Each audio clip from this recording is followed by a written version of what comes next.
Abram a sua Bíblia no livro de Josué, capítulo 6. Josué, capítulo 6. Quantos acharam, digam amém. Quantos não acharam, digam me espere. Chegou no telão, nós vamos fazer a leitura junto.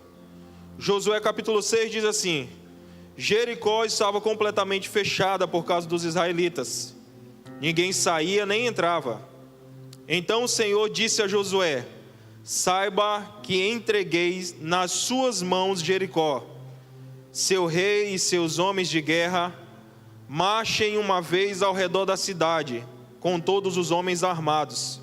Façam isso durante 6 dias. 7 sacerdotes levarão cada um uma trombeta de chifre de carneiro à frente da arca. No 7º dia, marche todos 7 vezes ao redor da cidade, e os sacerdotes toquem as trombetas. Quando as trombetas soarem um longo toque, todo o povo dará forte grito. O muro da cidade cairá, e o povo atacará a cidade, do lugar de onde estiver. Amém? Curve a sua cabeça, feche seus olhos, vamos estar orando. Senhor, nós queremos nessa noite te render graças, ó Deus. Obrigado, meu Deus, por tudo aquilo que o Senhor tem nos proporcionado. Obrigado pelo seu amor, a sua graça e a sua misericórdia. Obrigado porque até aqui tem nos ajudado, Senhor. Obrigado por tudo aquilo que o Senhor tem feito e tem desenvolvido na nossa vida, Deus. Mas nós sabemos, ó Deus, que nessa noite o Senhor tem algo especial para entregar aos seus filhos. Por isso nós te pedimos, Espírito Santo de Deus, fala conosco, Senhor. Ministra aos nossos corações. Não deixe que os teus filhos saiam desse ambiente da mesma forma que entraram, Deus. Mas aqueles que saíram daqui tristes, Deus, que saiam saltitando de alegria, Deus. Aqueles, ó Espírito Santo, que saíram daqui, meu Deus, com a sua fé, que entraram aqui com a sua fé esmorecida, Deus, que saiam com a sua fé renovada, Pai. Aqueles que entraram nesse ambiente enfermo, Deus, que eles possam ser curados e sarados, ó Deus. Aqueles que entraram aqui, meu Deus, com uma causa impossível, que o Senhor possa abrir as portas dos céus, e que o Senhor possa, meu Deus, providenciar, ó Pai amado, um milagre sobre a vida deles. Mas eu te peço, Senhor, não deixe que os seus filhos saiam desse ambiente da mesma forma que entraram, mas saiam, Deus, renovados e restaurados pelo poder da Tua palavra, Deus. Essa é a nossa oração, em nome de Jesus. Amém. Aplauda ao Senhor.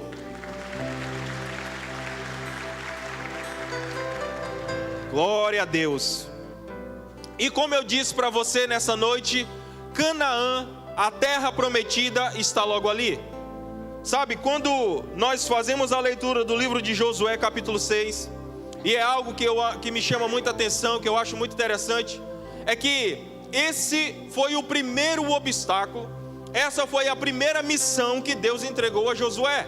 Sabe, Moisés havia morrido, Moisés passou o cajado para Josué, e quando Josué recebe aquilo, e que eles olham, entendem e veem a terra prometida, eles começam a contemplar aquela visão e pensam eles talvez: olha, nós já estamos chegando ao nosso destino, nós já vamos entrar na terra prometida, nós já vamos chegar ao nosso objetivo, onde a palavra de Deus, onde uma palavra lançada sobre o povo dizia que nós iríamos entrar na terra que mana leite e mel.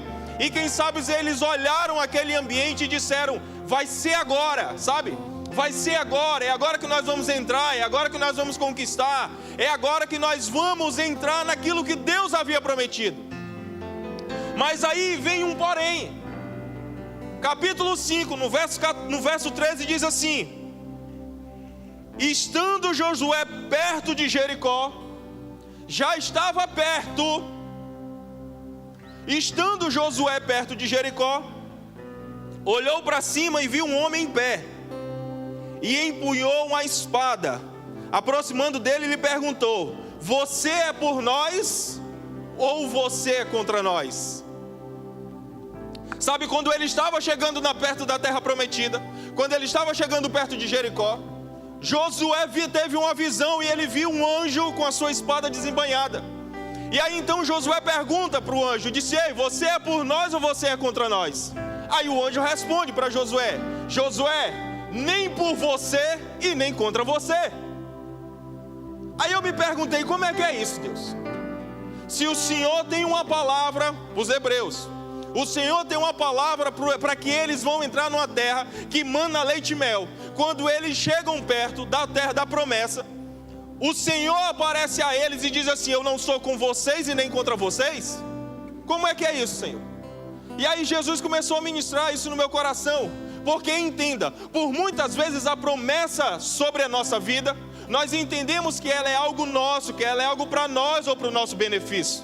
Mas nós precisamos entender que a promessa na qual Deus quer realizar na minha e na sua vida não tem nada a ver com o seu benefício, não tem nada a ver com o seu proveito, não tem nada a ver com ganho para a sua vida. A promessa que Deus quer realizar na sua vida é para que o nome dele seja glorificado, é para que o nome dele seja exaltado. Não é uma exaltação para o seu nome, não é a glória para o seu nome, não é uma recompensa para a sua vida, mas é que o nome de Jesus seja glorificado através da sua vida.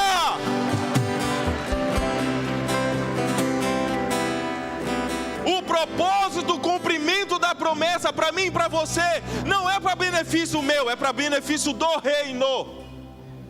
Então, quando você começar a aprender isso, as coisas vão começar a melhorar para a sua vida. Não é para mim, é para um benefício de um povo. Não é para mim, é para benefício de uma geração. Não é para mim, é para que vidas sejam abençoadas através da minha vida. E eu preciso compreender isso. E Josué precisou compreender. E aí então, depois que Josué tem aquela visão com o anjo dá uma direção para Moisés, para Josué. Diga, o anjo deu uma direção para Josué. Aí, quando o anjo dá a direção para Josué, dá o direcionamento que ele deve fazer. E eu acho interessante que esse direcionamento tem algumas particularidades, sabe? E se você parar para analisar, é um direcionamento que parece meio louco. É um direcionamento que parece não fazer sentido, sabe? Mas aí então, ele entende que precisava colocar os sacerdotes com as suas trombetas na frente do exército. E ele tinha que dar voltas por Jericó. Eles tinham que dar voltas por Jericó. Sabe, e por isso que eu particularmente, quando eu estou ministrando, eu gosto de ministrar com o pessoal do louvor. Porque para mim há uma interação. A Bíblia diz que eles davam voltas, que eles tocavam a trombetas, que eles adoravam naquele ambiente. Deixa eu começar a te dizer uma coisa. Ei, no meio da sua luta, no meio da sua dificuldade, no meio da sua aflição, comece a entender. Você precisa adorar aquele que é digno de toda adoração. Você precisa começar a contemplar o seu milagre. Você precisa começar a contemplar a sua cura. Você precisa começar a contemplar a sua visão, sabe? Você começa a adorar naquele ambiente, sabe? Ah, mas é um ambiente inóspito, sabe? É um ambiente complicado, mas eu sou responsável para trazer e mudar a atmosfera através da adoração. Sabe, tá complicado? Adora. Tá difícil? Adora. A muralha está se levantando? Adora. Porque entenda, quando eles chegaram naquele ambiente, a primeira coisa que eles se depararam é com uma muralha de 6 metros de altura. Aí Deus disse assim: olha, dá 7 voltas que eu vou derrubar a muralha. Diz, como é que é? Eu vou andar e o Senhor vai derrubar? Agora, deixa eu lhe dizer uma coisa. Por que por muitas vezes nós nos frustramos? Havia um direcionamento de Deus para Josué, sim ou não? Havia uma ordem de Deus para Josué. E por muitas vezes existe uma ordem de Deus para mim e para a sua vida. Eu vou lhe dar um exemplo. Chego para o meu filho de noite e digo: olha, vá beber água, vá no banheiro e depois você vai deitar e vai dormir. Amém? Tá certo? Eu dei 3 direções para ele: beba água, vá no banheiro e vá dormir. Só que no caminho de beber água para o banheiro, ele já matutou outras coisas. E aí quando ele chega para mim, para o pai, ele vem querer conversar, ele vem querer dialogar, ele vem dizer como é que é a escola, ele vem querer fazer várias coisas. E eu digo para ele, vá deitar. Mas o senhor não quer me ouvir? Não, eu quero que você vá deitar. Mas eu só quero falar. Se eu não quero lhe ouvir, eu quero que você vá deitar. Mas você é um pai mau, porque você não quer me ouvir. Não, eu não quero lhe ouvir, eu quero que você vá deitar. E aí ele vai deitar com raiva de mim. Por quê? Porque no meio do caminho, das 3 ordens que eu dei para ele, ele gerou no coração dele uma nova direção. E no coração dele dizia, eu quero conversar com meu pai. Mas eu disse para ele, bebe, vai no banheiro e dorme. E ele dorme frustrado comigo, porque eu não quis ouvir ele. Sabe que por muitas vezes nós estamos frustrados com Deus? É porque Deus deu uma direção para mim e para você. Mas você no percurso e no processo começou a gerar outras coisas no coração, que não foi Deus que disse, que não foi Deus que direcionou, que não foi Deus que pediu para você fazer, e você está frustrado porque as coisas não estão acontecendo conforme você desejou.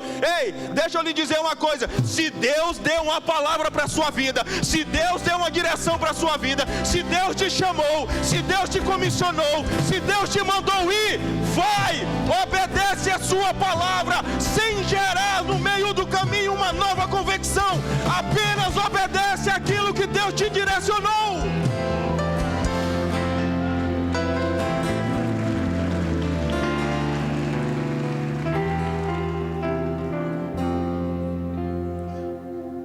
Só que tem um porém. Ele ainda diz assim, diga para o povo caminhar em silêncio. Só quem vai fazer zoada nesse processo são os sacerdotes, com as suas trombetas. Ponto. O restante do povo, silêncio. Agora eu posso lhe perguntar, por que que Deus pediu para que o povo fizesse silêncio? Porque todo mundo sabe que no meio da guerra, a zoada tem muito poder. Ela impressiona as pessoas, ela traz medo, ela começa a ter um poder de persuasão muito grande. Mas naquele ambiente, Deus olha para eles e diz, olha, vocês precisam estar em silêncio, não quero uma palavra. E eles começam a caminhar em silêncio. Começam a caminhar em silêncio. Sabe por quê? Porque no caminho, no processo, por muitas vezes eu e você precisamos estar em silêncio. Pergunta por quê? Não, está fraco. Por quê? Porque no meio do processo Deus fala, e quando Ele fala você precisa estar em silêncio para ouvir a voz dEle. E por muitas vezes você está falando tanto, você está orando tanto, você está questionando tanto, que Deus está falando, Deus está dizendo, Deus está direcionando, mas você não para de falar. E se você não para de falar, você não tem condição de ouvir. Fica em silêncio no meio do processo, porque eu preciso entender que eu tenho uma palavra, e se eu tenho uma palavra, ela é suficiente para me levar ao resultado positivo, porque quem chamou foi Deus. Se Deus falou que vai cumprir na sua vida, acabou o assunto.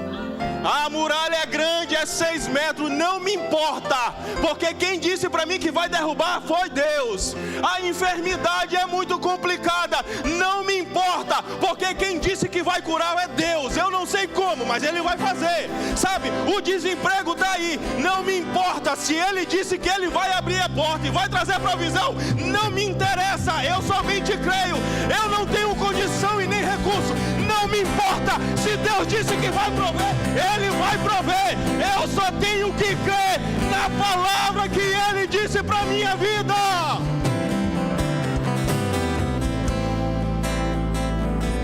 Por isso entenda, a hora que a melhor ação é o seu silêncio.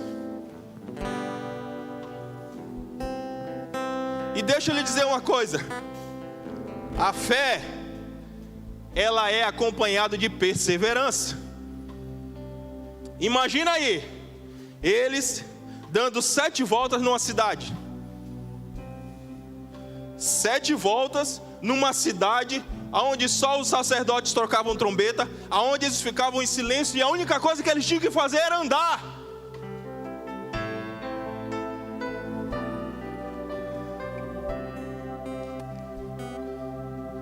A única coisa que eles tinham que fazer era caminhar. Sabe, eles não tinham que espiar, eles não tinham que colocar granada, eles não tinham que dar jeitinho em nada, porque a palavra era: deem a volta. A palavra era: caminhe.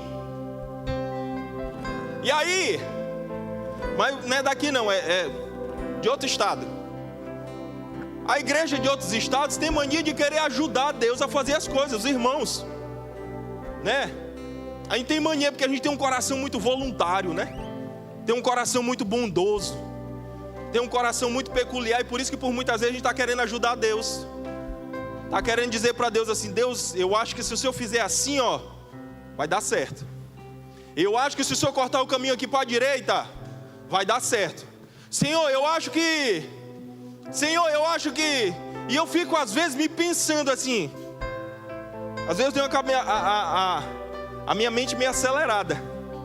Que nem às vezes eu tenho a cabeça assim muito acelerada. Eu fico imaginando assim, eu querendo fazer as coisas e Deus olhando para mim e disse assim: olha, Anjo, vem cá, coitado, ó, perdido, sozinho, sem rumo, sem direção, sem eira nem beira. Olha aí, acordar de madrugada preocupado. Olha aí, desesperado, subindo na moto, orando feito louco, chorando. Ele nem sabe, ele está angustiado, está agoniado, sabe, está aflito, está com o coração apertado, está preocupado com as coisas.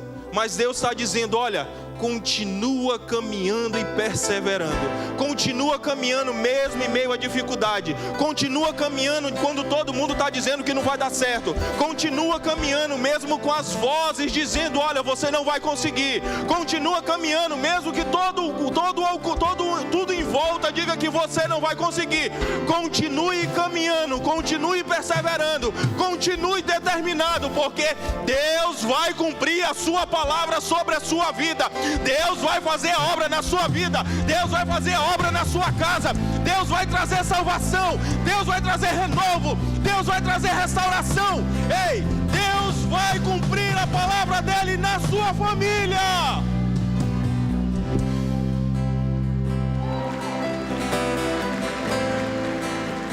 Persevera. Persevera.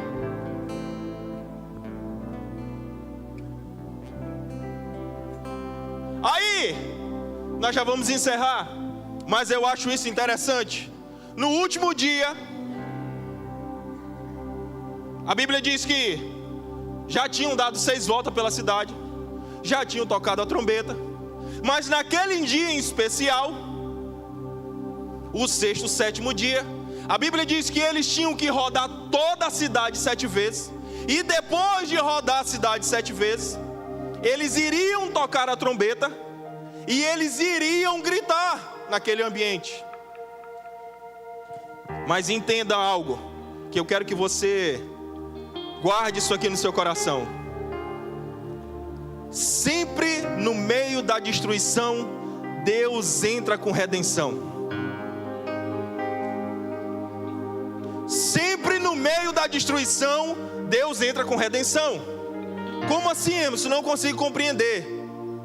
Enquanto Deus tinha um plano de destruição para aquele povo, mas também Deus tinha um plano de salvação para alguém que estava lá dentro. Deixa eu te falar uma coisa.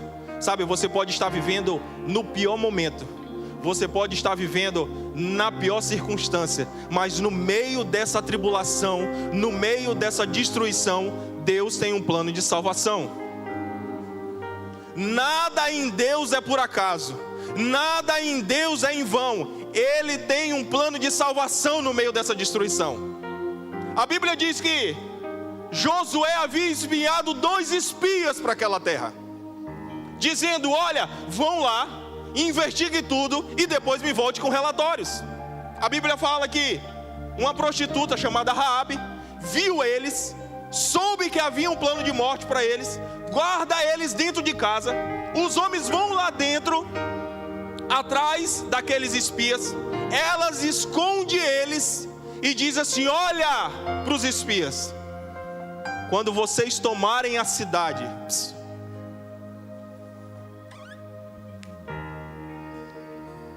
ela era uma prostituta, mas ela olha para os espias e diz assim: olha, quando vocês tomarem a cidade. Quem foi que disse para ela que ele iria tomar a cidade? Quem foi que trouxe essa revelação do alto que nem por muitas vezes eles sabiam, os espias? Quando vocês tomarem a cidade, por favor, lembra de mim. Lembra de mim no meio do caos. Lembra de mim no meio da destruição. Lembra de mim no meio do vale. Lembra de mim no meio da afronta. Lembra de mim no meio da luta. A Bíblia diz que quando chegou no 7º dia, em que eles começaram a rodar, começaram a tocar o chofar e que eles gritaram, a cidade veio abaixo. Acabou-se tudo. Mas Josué olha e diz assim: ei, entra lá dentro e vai trazer a Raabe, a prostituta, porque Deus trouxe salvação para ela e para sua família. Deixa eu lhe dizer uma coisa: Deus tem salvação para sua casa, Deus tem salvação para sua família, Deus tem salvação para sua geração, Deus tem salvação para aqueles que têm aliança com Ele, Deus tem salvação para aqueles que têm comunhão com Ele. Ah, mas eu ando em pecado, sabe? Mas eu ando com um problema na minha vida, eu não sou fiel, eu não sou devoto, sabe? Eu não sou uma pessoa que se entrega. Mas Jesus está dizendo nessa noite, no meio desse caos, eu tenho transformação para sua casa, eu tenho transformação para sua vida, eu tenho transformação para a sua história. Não se limite, porque Deus quer mudar a sua vida.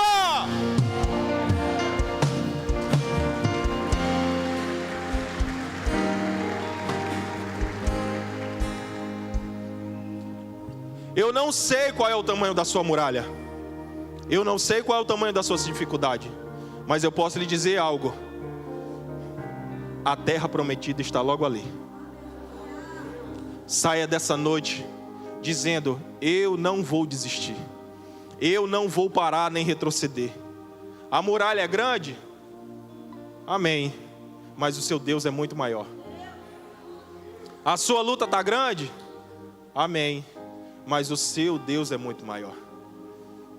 A aflição está complicada? Amém.